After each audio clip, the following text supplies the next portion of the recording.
جو باتیں انسان کو پہلے سے معلوم ہوتی ہیں، مثلا دین اسلام کا علم ہونا، ان کی بنا پر مختلف پہلوؤں کو دیکھتے ہوئے، مختلف وقت کو، حالات کو دیکھتے ہوئے ایک نتیجہ اخذ کرنا، اس کو اجتہاد بولتے ہیں۔ اسلام کے مختلف پہلو اور مختلف قسم کے فتوے ہر دور میں الگ الگ طریقے سے ایک اسلام کی روح کو دیکھتے ہوئے ملتے رہیں، لیکن آج کل کیا ہو رہا ہے، مسلمانوں کے پاس عملاً تو کچھ نہیں ہے، فقیہان کے پاس کردار تو کچھ نہیں ہے، لیکن اس بنا پر کر رہے ہیں کہ حالات کو دیکھتے ہوئے۔ اصل بات تو یہ ہے کہ دین اسلام شروع سے آ رہا ہے، زمانہ شروع سے آ رہا ہے، ہر ایک چیز شروع سے ہو رہی ہے، تو بدلے گا زمانہ لاکھ بگر، قرآن نہ بدلا جائے گا، ہے قول محمد قول خدا، فرمان نہ بدلا جائے گا، تو حقیقت میں تو شریعت کبھی چینج نہیں ہو سکتی۔ علامہ اقبال ہم کو یہ بتاتے ہیں کہ کیا ہند کے اندر بھی جو مسلمان غلامی کی زندگی گزار رہے ہیں، وہاں پر وہ اپنی مرضی سے کچھ فتویٰ دے سکتے ہیں؟ کیا وہ اپنی مرضی سے کسی طرح کا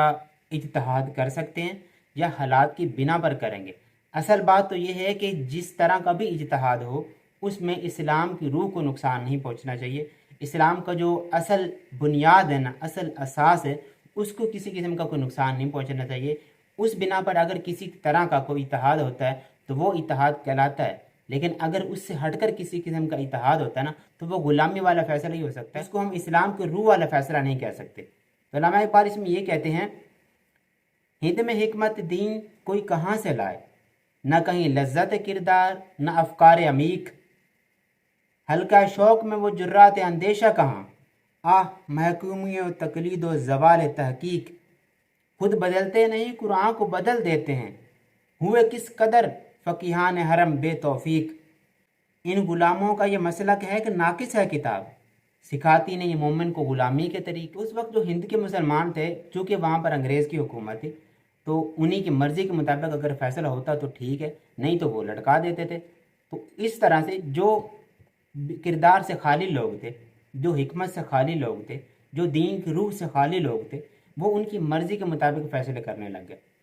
تو اس بنا پر علامہ اقبال نے یہ لکھا کہ ہند میں ایسے علماء کردار والے کہاں ہیں جن کی گہری سوچ ہو، جن کو پتہ ہو کہ ہم اگر چھوٹا سا فتویٰ دے رہے ہیں، ہم اگر چھوٹا سا اتحاد کر رہے ہیں، تو اس کا آنے والے دور میں امت کو کیا نقصان پہنچ سکتا ہے، اس کے بارے میں انہوں نے کبھی نہیں سوچا۔ ہاں اب وہ یہ سوچ رہے ہیں کیونکہ انہوں نے انگریزوں کی بات مان کے فیصلے کرنے ہیں، ان کی ایمان پہ فیصلے کرنے ہیں، جیسے ان کی رضا ہوگی ویسے ہی انہوں نے اتحاد کرنا ہے۔ تو اس بنا پر غلاموں کا یہ مسلک ہے کہ ناقص ہے کتاب۔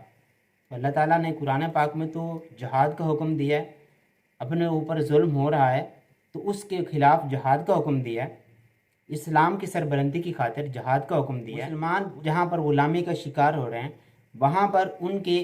ساتھ کھڑا ہونے میں جہاد کا حکم دیا ہے۔ جہاں پر اسلام کی اساس کو نقصان پہنچا جا رہا ہو، وہاں پر جہاد کرنے کا حکم دیا ہے۔ قرآن پاک کے اندر جگہ جگہ اس بات کے لیے کہا گیا ہے کہ مسلمان محکوم نہیں ہے، اسلام محکوم نہیں ہے، لیکن ہند کے جو مسلمان فقیہان ہیں، کیونکہ وہ عمل اور کردار سے خالی ہیں، تحقیق سے خالی ہیں، ہر طرح کی گہرائی سے خالی ہیں، تو انہوں نے جو فیصلہ کرنا ہے، انہوں نے یہی فیصلہ کرنا ہے کہ ہاں کتاب کے اندر، کلام پاک کے اندر یہ جو چیزیں آئی ہیں نہیں، یہ ناقص ہے، نعوذ باللہ۔ اس کی وجہ یہ ہے کہ غلامی کے طریقے یہ مسلمانوں کو نہیں سمجھا رہے۔